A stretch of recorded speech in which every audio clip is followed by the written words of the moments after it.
Assalamualaikum warahmatullahi wabarakatuh. Salam sejahtera untuk kita semua. Pada pertemuan kali ini kita akan membahas tentang konjungtivitis. Ini adalah materi kedua terakhir sebelum UAS dari saya dan terakhir akan diberikan oleh Pak Faisal. Tujuan perkuliahan kita kali ini yaitu memahami dan mengetahui definisi dari penyakit konjungtivitis. Lalu memahami etiologi yang merupakan penyebab konjungtivitis. Memahami bagaimana konjungtivitis itu bisa terjadi dengan memahami patofisiologinya. Lalu memahami gejala dan bagaimana cara mendiagnosa dari konjungtivitis itu sendiri. Serta terakhir, sebagai seorang farmasis kita harus memahami bagaimana terapi farmakologi dan non-farmakologi yang harus diberikan terhadap pasien penderita konjungtivitis. Pada pembelajaran kali ini, materi akan dibagi 3 subbab, yaitu pendahuluan di mana kita akan mempelajari definisi dan etiologi dari konjungtivitis, lalu memahami mekanisme patologinya berupa patofisiologi dan juga gejala penyakitnya, serta terakhir adalah terapi yang dapat diberikan pada penderita. Oke, ketika mendengar konjungtivitis berarti ada kata konjungtiva. Konjungtiva itu merupakan salah satu bagian dari organ mata, di mana konjungtiva itu merupakan lapisan lendir terluar dari bola mata. Nih, jika dilihat dari struktur bola mata, konjungtiva itu ada di bagian luar yang menyelimuti bola mata ya. Nah, untuk konjungtivitis itu merupakan peradangan pada konjungtiva. Kita selanjutnya pelajari di bagian definisi. Jadi konjungtiva itu sendiri merupakan selaput lendir transparan yang melapisi permukaan luar bola mata. Ya, ini adalah bola mata.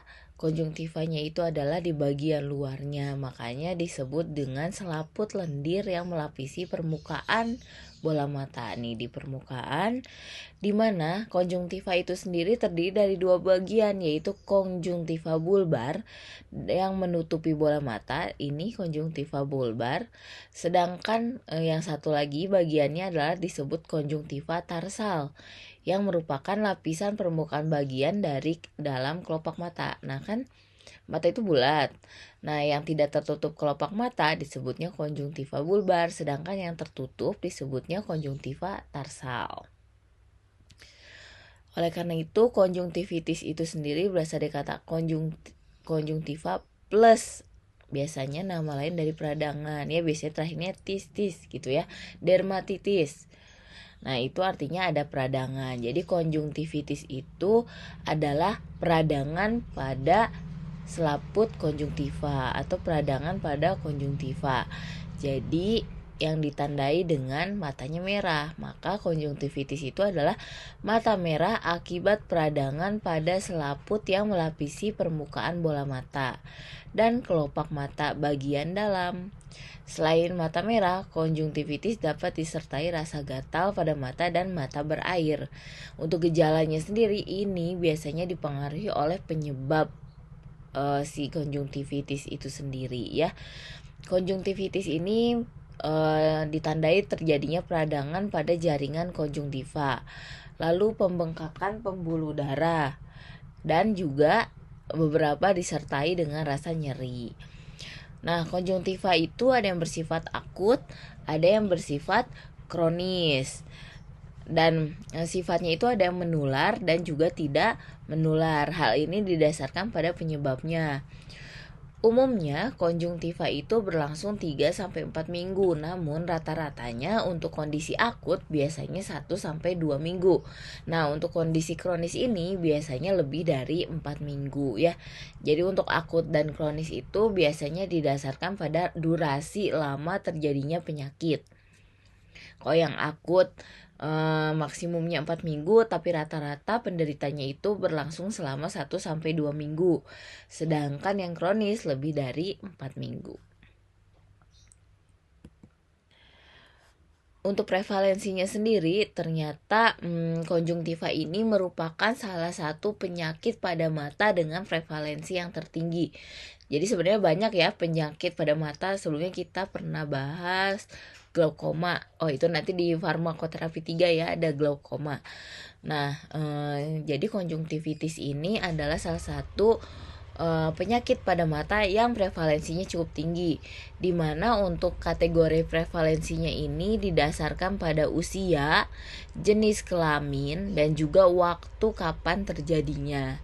Nah, berdasarkan usia nih, biasanya prevalensi tertinggi itu pada anak-anak kurang dari 7 tahun, di mana angka kejadiannya itu paling tinggi pada anak usia 0 sampai 4 tahun. Karena pada usia balita biasanya anak-anak kan banyak mengeksplor diri ya, senang megang sesuatu gitu ya, tanpa tahu kondisi si yang barang dipegangnya itu bersih atau tidak, sehingga bisa menginfeksi mata. Karena biasanya habis main kucek-kucek mata, akhirnya menginfeksi mata, bisa terjadi konjungtivitis. Sedangkan berdasarkan jenis kelamin biasanya bisa terjadi pada wanita atau pria, dimana populasi penderita pada wanita jauh lebih tinggi dibandingkan pada pria, dengan rata-rata usia yang memiliki prevalensi tertinggi di dewasa itu pada wanita yaitu 22 tahun, sedangkan pada pria yaitu 28 tahun. Sedangkan di sini ada waktu nih. Waktu itu mempengaruhi biasanya terjadinya konjungtivitis alergi, karena dia mempengaruhi 15 sampai 40% populasi. Nah, biasanya terjadi pengamatan pada musim semi dan musim panas.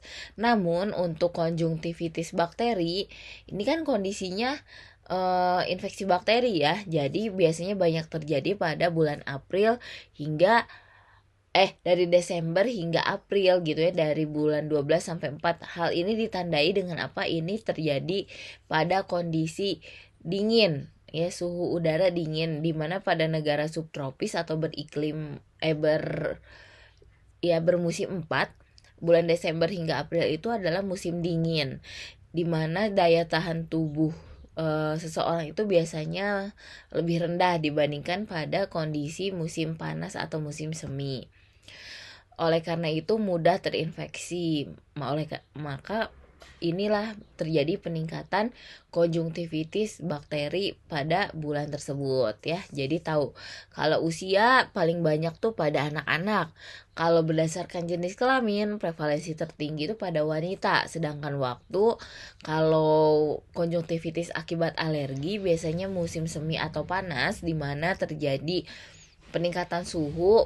Seseorang yang tidak tahan terhadap suhu panas atau debu biasanya mudah terkena konjungtivitis akibat alerginya.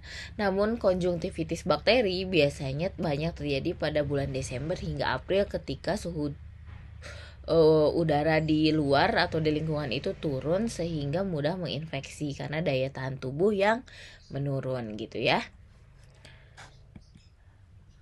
Oke, selanjutnya ini adalah etiologi atau penyebabnya. Nah, konjungtivitis ini merupakan penyebab dari mata merah. Rata-rata gejalanya itu disertai dengan keluarnya cairan gitu ya. Nah, etiologi konjungtivitis sendiri bisa ada yang menular, ada yang tidak.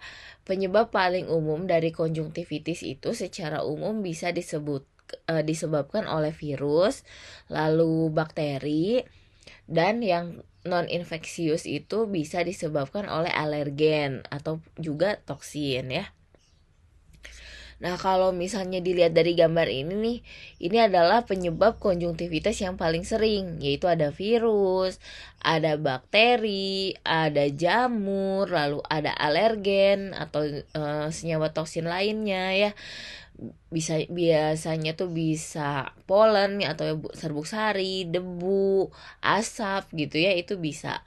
Lalu senyawa kimia yang bisa mengiritasi Contohnya senyawa asam pekat atau basa pekat itu bisa mempengaruhi. Lalu cahaya sinar ultraviolet yang terlalu tinggi intensitasnya. Kalau senyawa kimia lain yaitu contohnya klorin. Lalu ada lagi kondisi mata itunya sendiri seperti beparis dan juga terjadinya dasirosititis kronis ya. Nah ini secara lebih spesifiknya, jadi konjungtivitis itu nanti itu ada yang bisa menular, ada yang tidak. Nah yang menular itu biasanya disebabkan oleh virus dan juga bakteri, jamur atau parasit lainnya. Sedangkan yang tidak menular itu ada konjungtivitis yang disebabkan karena alergi dan juga zat kimia. Untuk yang virus, biasanya virus yang menyebabkan infeksi dan konjungtivitis pada mata yaitu adalah adenovirus, lalu herpes dan enterovirus. Sedangkan bakteri yaitu ada bakteri flora normal yang sebenarnya ada di dalam tubuh kita ya, Staphylococcus aureus, lalu Streptococcus pneumoniae, Haemophilus influenza sama Chlamydia trachomatis ya. Nanti kita akan bahas secara lebih spesifik di penjelasan jenis-jenis konjungtivitis. Sedangkan alergen tadi ada polen atau serbuk sari ya, ada parfum, ada kosmetik, asap, dan juga debu, serta ada senyawa kimia asam dan basa yang cukup kuat. Tadi ada tambahan yaitu klorin ya. Jadi banyak penyebab konjungtivitis dan penyebabnya ini menjadi dasar untuk mengklasifikasikan jenis-jenis dari konjungtivitis ya. Makanya nanti ada yang infeksius, ada yang non infeksius. Nah ini adalah bagaimana sih cara penularan konjungtivitis gitu ya pada yang sifatnya infeksius gitu. Yang pertama biasanya infeksius itu disebabkan oleh virus atau bakteri. Nah gimana nih virus atau bakterinya bisa menginfeksi mata kita? Yang pertama terjadi karena transfer di udara akibat seseorang yang batuk, akhirnya bisa menginfeksi mata juga gitu ya. Lalu bersin juga bisa ya, itu kalau bersinnya mengandung bakteri pasti bisa menginfeksi. Atau kontak secara langsung ya, misalnya bersentuhan tangan, akhirnya tangannya kucek mata, matanya bisa terinfeksi. Untuk jenis-jenis virus dan bakteri sudah disebutkan tadi ya, ada adenovirus kalau virus, lalu virus herpes. Sedangkan bakteri ada bakteri Staphylococcus aureus, Streptococcus pneumonia. Makanya tadi kenapa batuk bisa mempengaruhi ya. Lalu selain itu juga berenang. Kenapa sih berenang ini bisa menyebabkan konjungtivitis? Nah, kalau berenang itu kan penggunaan kaporit, berarti ada senyawa kimia nih di dalam air.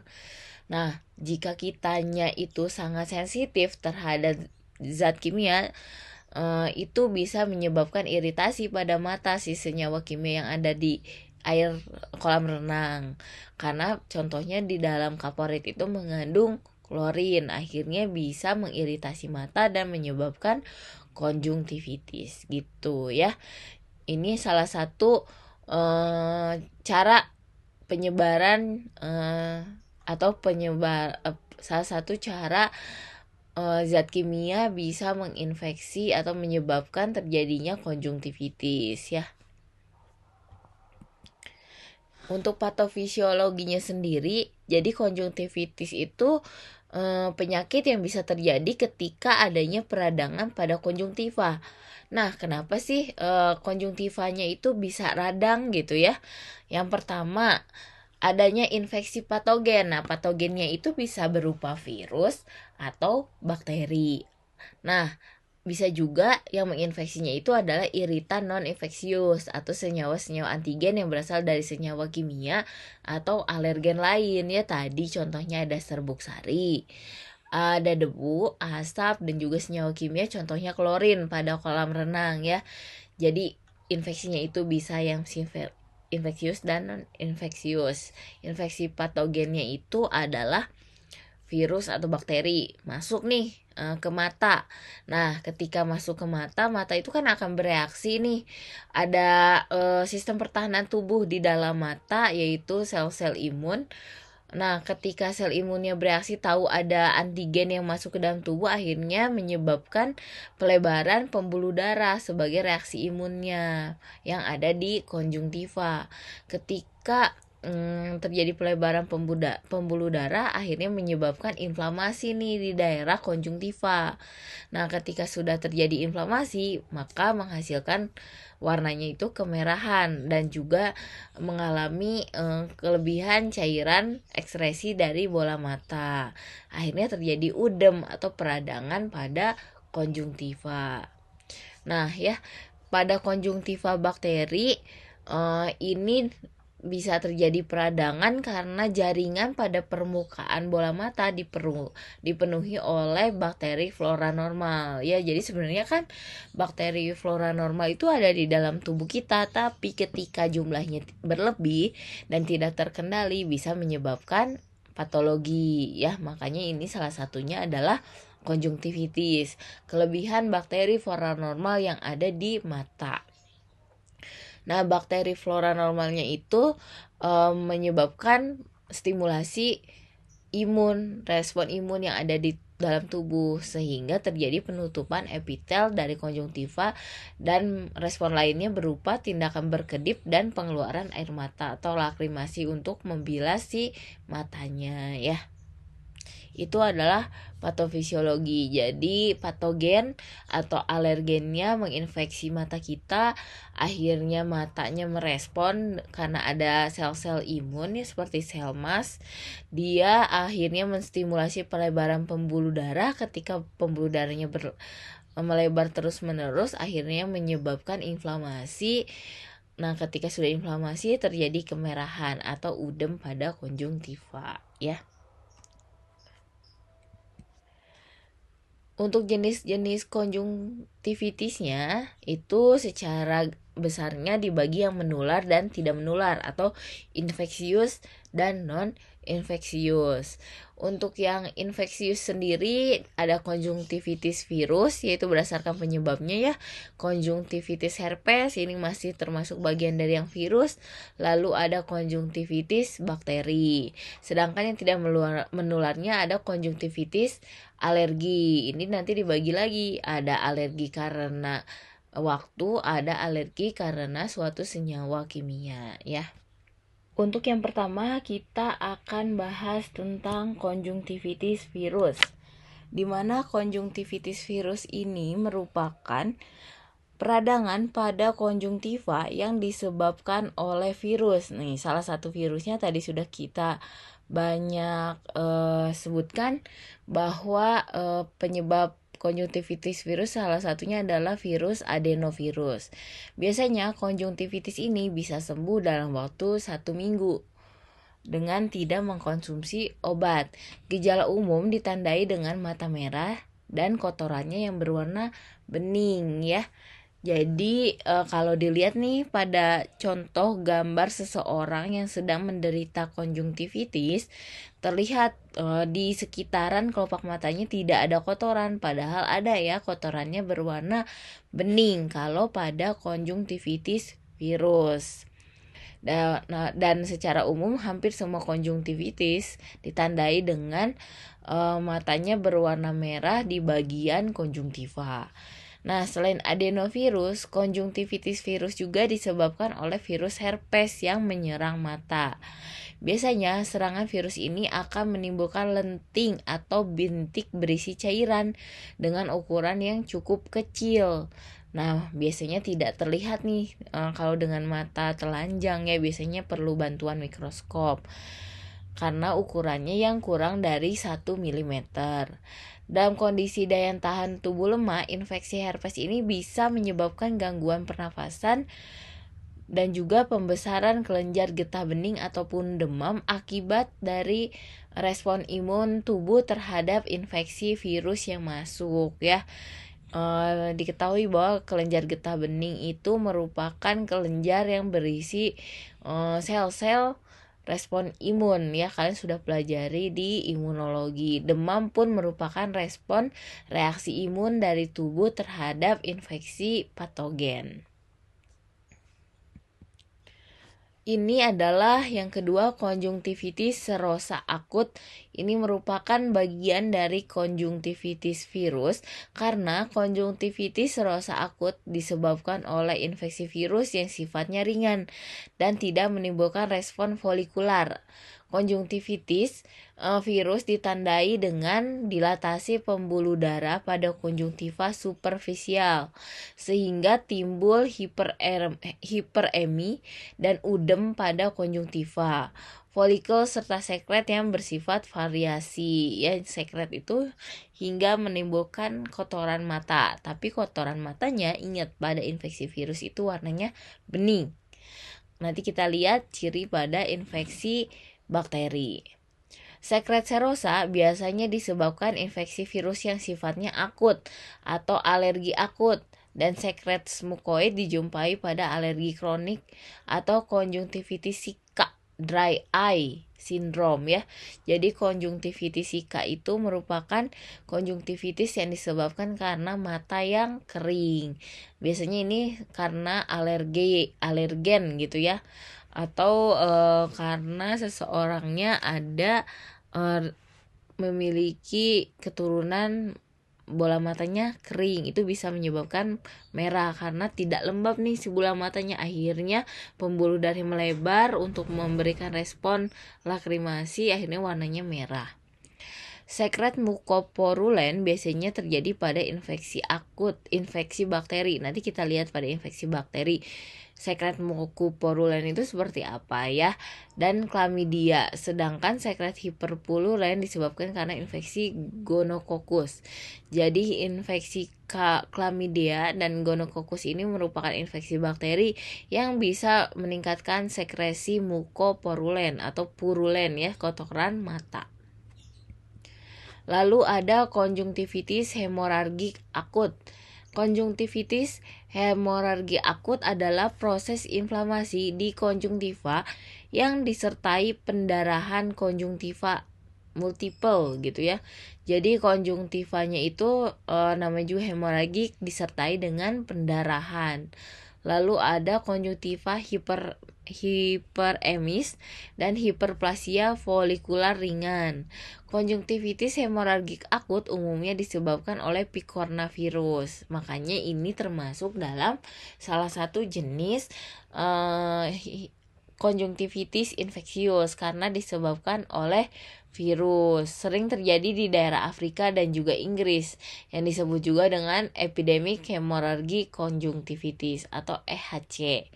Nah, virus tuh biasanya ditularkan melalui kontak erat dari individu yang satu ke individu yang lain dan barang-barang yang tercemar, contohnya spray, handuk, alat-alat optik, dan air.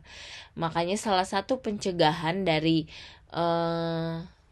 konjungtivitis adalah penggunaan pakaian yang bersamaan, salah satunya handuk, spray, serta kosmetik secara bersamaan karena itu dapat menjadi media perantara dalam penularan virus penyebab konjungtivitis. Belum ada pengobatan definitif, namun penyembuhan dapat terjadi sekitar 5-7 hari ya. Karena dalam tubuh punya respon imun sebenarnya untuk mematikan si infeksi bakteri atau virus yang masuk ke dalam tubuh. Lalu ada konjungtivitis folikular. Konjungtivitis folikular adalah inflamasi konjungtiva dengan karakteristik pembentukan folikel atau hiperemi konjungtiva dan adanya pengeluaran sekret mata. Folikel terbentuk dari agregasi limfosit di konjungtiva. Folikel bentuknya bulat kecil dengan diameter 1-2 mm, warnanya putih, keabu-abuan, dan transparan. Konjungtivitis folikular disebabkan oleh adenovirus, virus Newcastle, dan virus herpes ya. Jadi 3 virus itu bisa menyebabkan konjungtivitis folikular yang ditandai dengan terjadinya peningkatan ukuran folikel yang ada di mata. Sekitar 65-90% kasus konjungtivitis viral disebabkan oleh adenovirus yang menyebabkan dua manifestasi klinis tersering, yaitu demam faringokonjungtiva sama keratokonjungtivitis endemik. Ya, jadi karena namanya infeksi lalu terjadi peradangan, gejala lainnya biasanya terjadi demam, ya. Lalu kita masuk ke jenis konjungtivitis infeksius yang kedua, yaitu konjungtivitis yang disebabkan oleh bakteri. Penyebab konjungtivitis bakteri adalah infeksi, contohnya Staphylococcus aureus dan Streptococcus pneumoniae. Umumnya infeksi ini berasal dari sistem pernafasan atau kulit yang kemudian menyebar hingga mata, ya.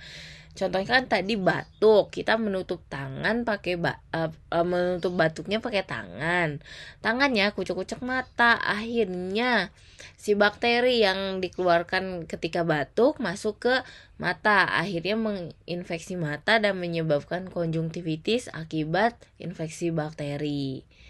Nah, konjungtivitis bakteri ini biasanya diperantarai oleh apa aja nih selain dari tingkah laku kita sendiri? Biasanya bisa disebabkan oleh gigitan serangga, lalu sanitasi dan higiene yang rendah, misalnya jarang cuci tangan, jarang mandi gitu ya.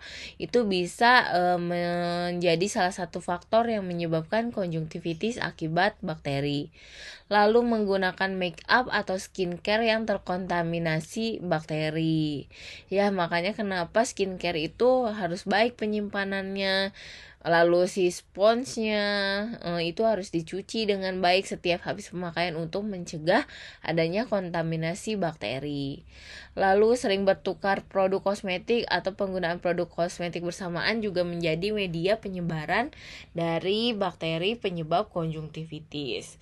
Penggunaan lensa kontak yang sudah tidak steril juga akibat tangan yang kurang bersih dapat menyebabkan penularan dari konjungtivitis bakteri. Untuk konjungtivitis bakteri sendiri ini biasanya ditandai dengan konjungtiva yang berwarna merah, lalu rata-rata berair dan juga menyebabkan kotoran mata berwarna kuning atau purulennya tuh berwarna kuning. Beda dengan yang infeksi virus, ya. Infeksi virus itu biasanya kotoran matanya berwarna bening, sedangkan yang bakteri kotoran matanya berwarna kuning. Itu sudah cukup jelas nih kalau yang infeksi bakteri. Nah, kalau pengen tahu bakterinya bakteri apa, biasanya dilakukan cek apusan untuk mendeteksi jenis bakteri apa yang menginfeksi mata kita. Ini ada Ophthalmia neonatorum. Ini merupakan salah satu jenis konjungtivitis pada bayi yang baru lahir. Ini biasanya disebabkan oleh infeksi Chlamydia trachomatis atau Neisseria gonorrhoeae pada bayi, ya. Nah, bayi juga biasanya terinfeksi ini karena penyakit seksual yang ditularkan dari laki-laki, ya. Jadi kenapa ketika kita melakukan hubungan seksual itu harus menjaga kebersihan karena bisa menjadi penularan virus bakteri Neisseria gonorrhoeae. Nah, untuk penyakit konjungtivitis yang terjadi pada bayi baru lahir disebutnya Ophthalmia neonatorum. Ini ada dua bakteri penyebabnya, Chlamydia trachomatis sama Neisseria gonorrhoeae. Seperti kalian tahu ya, Neisseria gonorrhoeae ini merupakan bakteri penyakit gonorrhoeae pada laki-laki. Namun bisa ditularkan pada wanita akibat hubungan seksual, ya. Lalu bisa mengkontaminasi pada mata bayi saat melewati jalan lahir pada wanita yang terinfeksi bakteri tersebut. Maka bagi wanita pun ketika sudah melakukan hubungan seksual harus melakukan menjaga kebersihan kelamin, jadi melakukan pembersihan, harus mandi, harus cuci kelaminnya gitu ya biar bersih. Apalagi yang berencana punya anak harus dijaga dengan baik dan bersih gitu ya, karena kalaupun ada bakteri itu bisa menyebabkan infeksi pada bayinya ya. Salah satunya adalah Ophthalmia neonatorum, di mana bisa menyebabkan konjungtivitis pada bayi yang baru lahir ketika melewati jalan lahirnya, karena di bagian alat kelaminnya ternyata terinfeksi oleh bakteri yang menyebabkan konjungtivitis. Salah satunya Chlamydia trachomatis sama Neisseria gonorrhoeae ya. Ini selanjutnya adalah konjungtivitis jenis ketiga, yaitu yang non-infeksius, di mana konjungtivitis yang non-infeksius itu biasanya konjungtivitis yang disebabkan karena reaksi alergi. Umumnya itu konjungtivitis alergi dapat terjadi pada mereka yang memiliki alergi tertentu atau alerginya tuh musiman. Secara umum kondisi ini tidak berbahaya, namun bila berlangsung terus-menerus nih bisa menyebabkan pembengkakan jangka panjang atau biasanya disebut dengan konjungtivitis vermal. Kondisi ini cukup umum terjadi, terutama mereka yang memiliki riwayat alergi kuat seperti rinitis alergi, eksim, dan juga asma. Nih kebetulan nih saya itu punya rinitis alergi, dan penyebabnya itu adalah debu dan juga asap. Jadi ketika nih muka saya terpapar oleh debu atau asap, beberapa waktu kemudian misalnya saya lupa cuci muka, itu biasanya di area sekitar kelopak mata pasti akan bengkak, dan jika didiamkan gak langsung dicuci muka lagi ketika sudah ada tanda-tanda bengkak, biasanya akan menyebabkan mata saya merah dan juga gatal. Itu adalah ciri-ciri konjungtivitis alergi ya. Makanya kalau yang punya riwayat alergi, asma, dan juga gangguan pada kulit yaitu eksim, harus menjaga kebersihan karena untuk mencegah reaksi alergi yang ditimbulkan, salah satunya pada mata gitu ya, karena ketika sudah kena mata nih reaksi alerginya, kalau konjungtivitis alergi ini biasanya disertai dengan rasa gatal sehingga tidak nyaman bagi si penderitanya. Udah bengkak, gatal, warna merah kan sangat tidak nyaman gitu ya. Jadi perlu dijaga dengan baik kalau punya reaksi alergi. Lalu yang kedua adalah konjungtivitis papiler raksasa. Ini merupakan jenis konjungtivitis yang umumnya disebabkan oleh paparan benda asing yang mengenai mata. Makanya kan ini non-infeksius karena disebabkan oleh suatu antigen nih yang masuk ke dalam mata atau benda asing yang masuk ke dalam mata. Contohnya terlalu lama menggunakan lensa kontak gitu ya.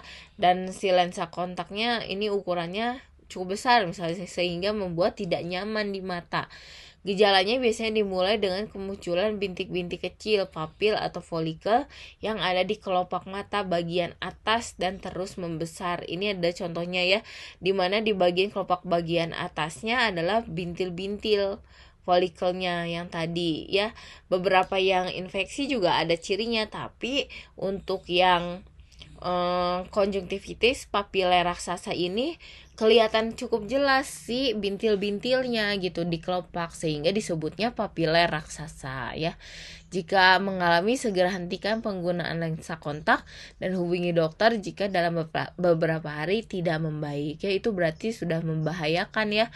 Jadi penggunaan lensa kontak itu sebenarnya tidak direkomendasikan oleh beberapa dokter jika tidak diperlukan dalam kondisi urgent gitu ya. Lebih baik memakai kacamata.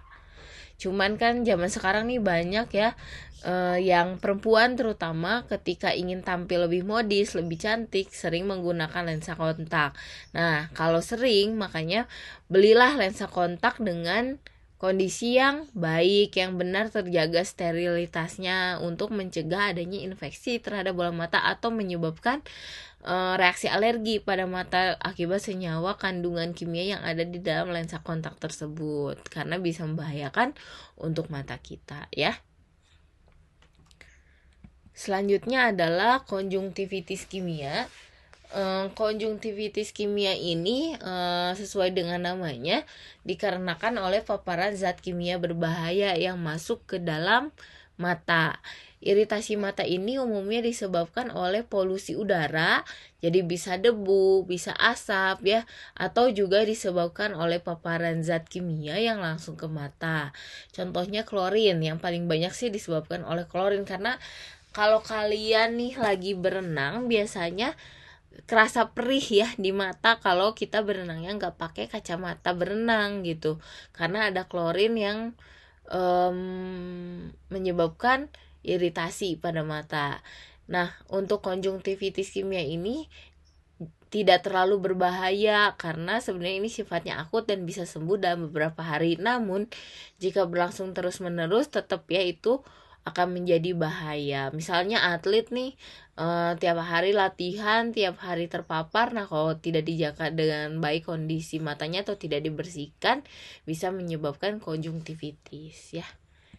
Ini adalah konjungtivitis mata secara umum. Yang pertama, sudah pasti matanya ini berwarna merah di bagian konjungtiva. Lalu untuk yang infeksi bakteri akan cirinya itu ada kotoran mata berwarna kuning. Sedangkan yang infeksi virus terjadi pembentukan kotoran mata atau purulen yang sifatnya bening.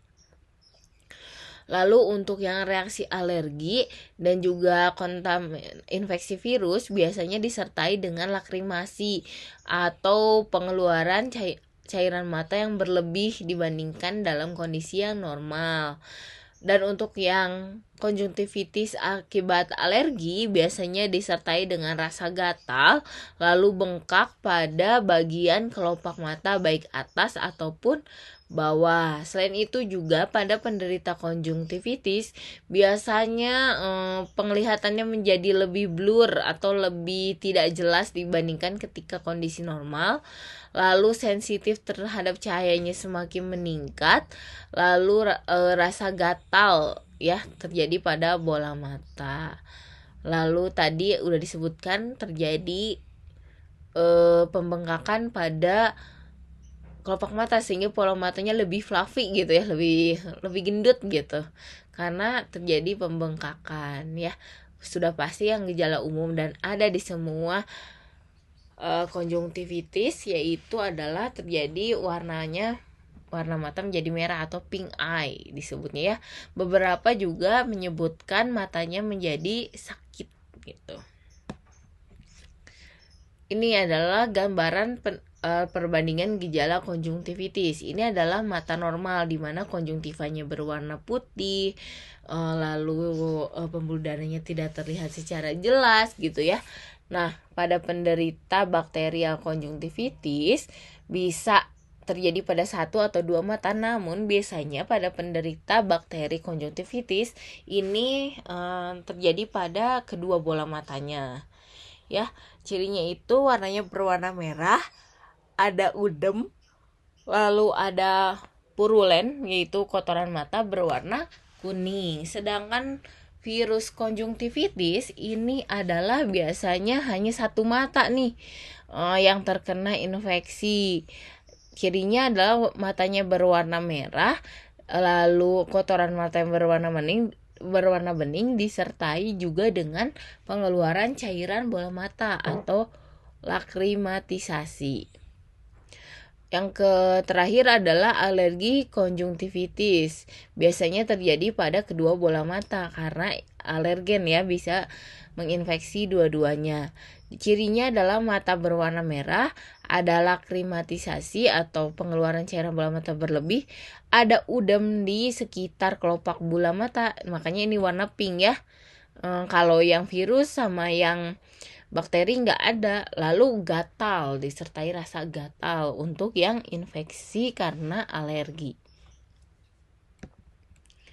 Untuk diagnosisnya sendiri, konjungtivitis ini tes laboratorium dan uji kulturnya jarang ya. Tapi kalau misalnya diperlukan, misalnya dengan terapi utamanya nggak sembuh gitu ya, biasanya diperlukan uji kultur untuk memastikan jenis infeksi yang menginfeksi mata kita, apakah virus, apakah bakteri, ataukah alergen gitu ya.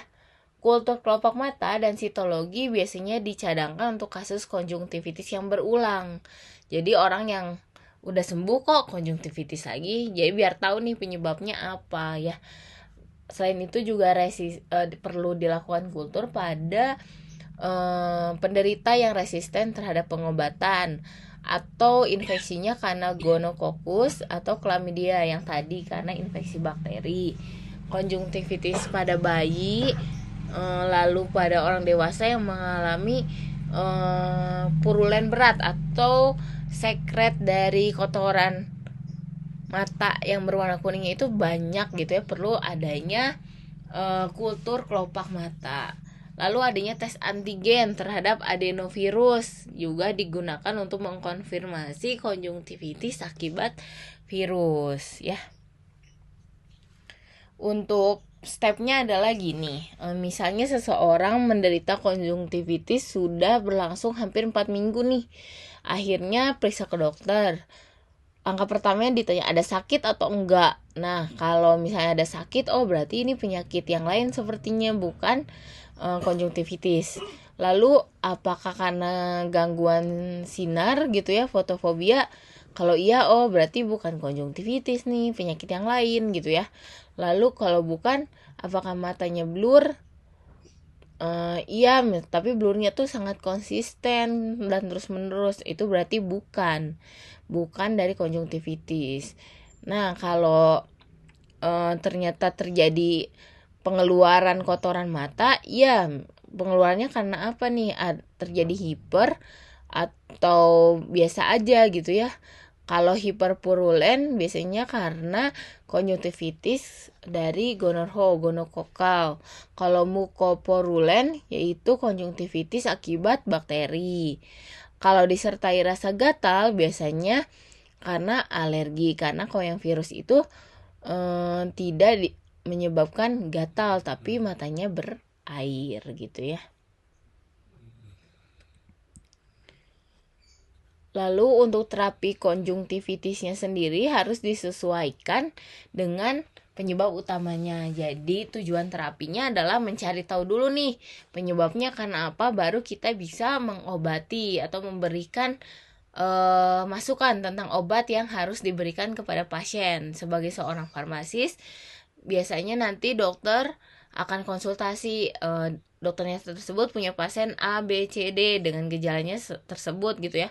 Saran kita nih dari seorang farmasis apa buat dokternya, obatnya itu yang paling cocok apa. Nah makanya kalian harus tahu tentang jenis-jenis obat, penggolongan obat, mekanismenya gitu ya, sama tujuan terapinya. Nah untuk konjungtivitis sendiri itu terapinya didasarkan pada penyebabnya, karena kan tadi ada virus, ada bakteri, ada alergen. Kalau penyebabnya virus dikasih antibakteri kan jadi sia-sia ya antibakterinya, dan penyakitnya masih tetap bisa sakit. Kalau ternyata sakit karena bakteri dikasih antivirus juga sama aja ya. Atau ternyata alergen nih tapi dikasihnya antivirus, kasihan, bisa menyebabkan resistensi ya. Beberapa konjungtivitis itu tidak perlu diobati, hanya diredakan gejalanya saja. Misalnya nih, oh gatal, bisa dikasih antihistamin gitu ya. Oh nyeri, bisa dikasih anti nyeri. Jadi tidak harus langsung antibakteri atau antivirusnya. Selama pemeriksaan dokter, biasanya dokter akan mengajukan beberapa pertanyaan terkait aktivitas kita. Misalnya nih, emang punya riwayat alergi, terus habis berpergian keluar dengan daerah yang panas dan berdebu, akhirnya konjungtivitis. Si dokternya bisa tahu karena itu penyebabnya adalah reaksi alergi debu misalnya gitu ya. Jadi dokter itu akan melakukan pertanyaan terkait aktivitas, kebiasaan sehari-hari, riwayat kesehatan dan lainnya ya. Ini adalah biasanya golongan obat yang diberikan pada penderita konjungtivitis. Antihistamin obat tetes mata ini biasanya hanya diberikan untuk konjungtivitis alergi. Lalu pada antiinflamasi non steroid, contohnya ada ibuprofen, ketoprofen, natrium diklofenak dan lain-lain. Ini diberikan pada penderita konjungtivitis bakteri dengan virus karena biasanya menyebabkan rasa nyeri, ya, si pasiennya merasa nyeri atau demam gitu. Tadi sudah disebutkan bahwa salah satu manifestasi dari adanya konjungtivitis yang tidak terkendali adalah demam. Makanya bisa diberikan antiinflamasi non-steroid yang bersifat antipiretik juga, contohnya ibuprofen, dan juga nyeri badan gitu ya bisa teratasi. Lalu ada obat tetes mata golongan steroid, itu pun hanya bisa diberikan untuk penderita konjungtivitis, alergi, dan juga virus. Kalau yang virus ini untuk mengatasi gejalanya ya. Lalu yang antibiotik untuk konjungtivitis bakteri. Bisa sifatnya oral, salep ataupun tetes mata. Lalu ini air mata buatan atau artificial tears ya. Ini tuh untuk mata yang kering, biasanya digunakan pada konjungtivitis alergi, bakteri dan juga virus. Karena ketika seseorang mengalami alergi, biasanya cairan matanya berkurang dan matanya kering, akhirnya bisa konjungtivitis. Lalu kompres biar dingin, karena biasanya pada penderita konjungtivitis ini berasa gatal si matanya dan panas, terasa burning, terutama yang alergi ya. Alergi tuh ya gatal ya panas, makanya tadi ada antihistamin sama cool kompres untuk konjungtivitis akibat alergi. Lalu antivirus ini bisa digunakan untuk konjungtivitis akibat virus. Ini adalah salah satu contoh obatnya ya. Contohnya adalah bakteri konjungtivitis. Tipenya terjadi pembentukan mukoporulen atau kotoran mata berwarna kuning. Kasusnya cukup tinggi, penyebabnya itu ada aureus ya. Ini sekalian merangkum penyebabnya: Staphylococcus aureus, Staphylococcus epidermis, Haemophilus influenza, Streptococcus pneumonia, sama viridans dan moxella. Guideline pertamanya ada golongan aminoglikosida, yaitu ada gentamisin salep, bisa digunakan 4 kali sehari selama 1 minggu, atau yang bentuknya larutan 1-2 tetes 4 kali sehari selama 1 minggu. Jadi jangan sampai lupa ya. Golongan pertamanya itu ada aminoglikosida, yaitu gentamisin, bentuknya bisa salep dan larutan, digunainnya selama 4 kali sehari. Kalau yang tetes itu 1-2 tetes. Lalu ada trobramisin salep 3 kali sehari selama 1 minggu. Lalu ada golongan fluoroquinolone, yaitu basifloxacin, ciprofloxacin salep dan atau larutan, gatifloxacin, levofloxacin, moxifloxacin, oflofloxacin. Ini adalah contoh fluoroquinolone. Yang paling sering itu ada levo sama cipro ya. Rata-rata itu disesuaikan dosis dengan penggunaan di manusia. Untuk besifloxacin itu 1 tetes 3 kali sehari selama 1 minggu. Ciprofloxacin itu 3 kali yang salep ya selama 1 minggu juga. Kalau yang larutan 1-2 tetes 4-3 kali sehari. Selama 1 minggu. Lalu ada gatifloxacin 3 kali sehari selama 1 minggu. Levo 1-2 tetes 4 kali sehari selama 1 minggu. Lalu moxifloxacin 3 kali sehari selama 1 minggu. Oflofloxacin 1-2 tetes 4 kali sehari selama 1 minggu. Tadi ada aminoglikosida, contohnya gentamisin sama sama tobramisin. Lalu ada fluoroquinolone, contohnya besifloxacin, ciprofloxacin, gatifloxacin, levofloxacin dan moxifloxacin. Lalu ada golongan makrolida, contohnya azitromisin sama eritromisin. Untuk azitromisin itu 2 kali sehari ya. Biasanya kemasannya yang kecil-kecil. Lalu satu tetes untuk 5 hari, satu tetes per hari untuk 5 hari. Eritromisin 4 kali sehari selama 1 minggu ya. Jadi ada gula makrolida, proquinolone, aminoglikosida, dan terakhir adalah sulfonamid.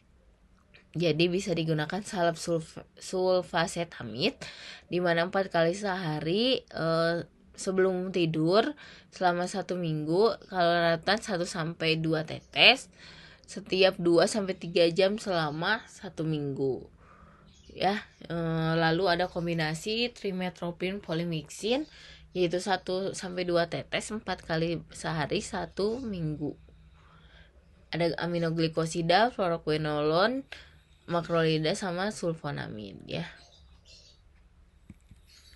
Yang kedua adalah penggunaan terapi konjungtivitis pada hiperakut bakteri konjungtivitis di dewasa. Tandanya ada purulent. Yang hiperakut itu penyebabnya adalah Neisseria gonorrhoeae. Contoh obatnya adalah ceftriaxone 1 gram yang diberikan secara intramuskular. Lalu bisa menginfeksi mata, diberikan chlamydia ya.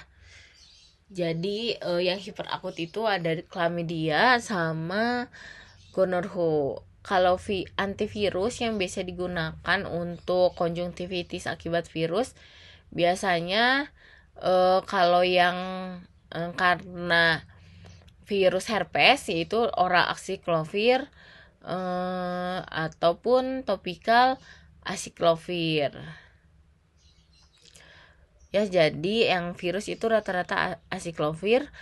Tapi kalau yang virusnya belum jelas nih biasanya dengan air mata buatan dan juga antihistamin untuk mengatasi gejalanya.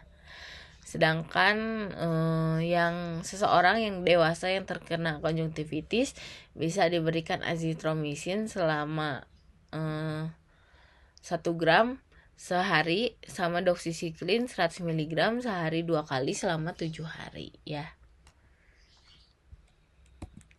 Yang terakhir adalah alergi konjungtivitis di mana penyebabnya bisa debu, kotoran ataupun lainnya ya. Serbuk sari biasanya diobati dengan antihistamin topikal karena kan rasanya gatal, panas, mata merah dan kadang berair ya. Ada azelastin 0,05%, 1 tetes 2 kali sehari.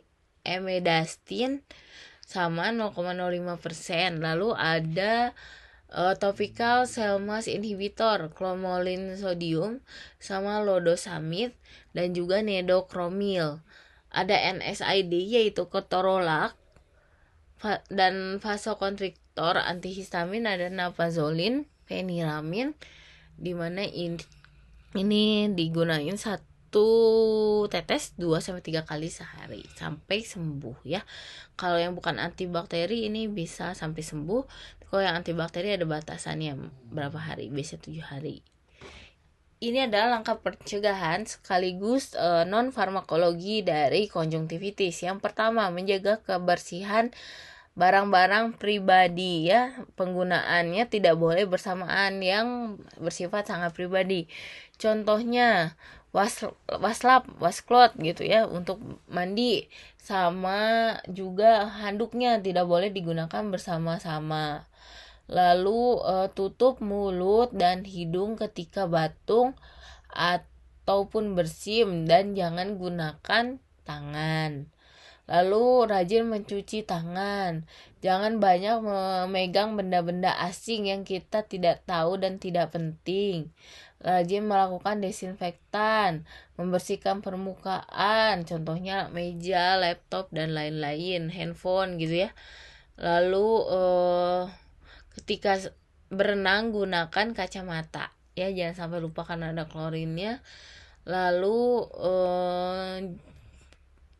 konsultasikan pada dokter jika terapi yang diberikannya belum cukup gitu ya, biar dokternya bisa mengevaluasi dan memberikan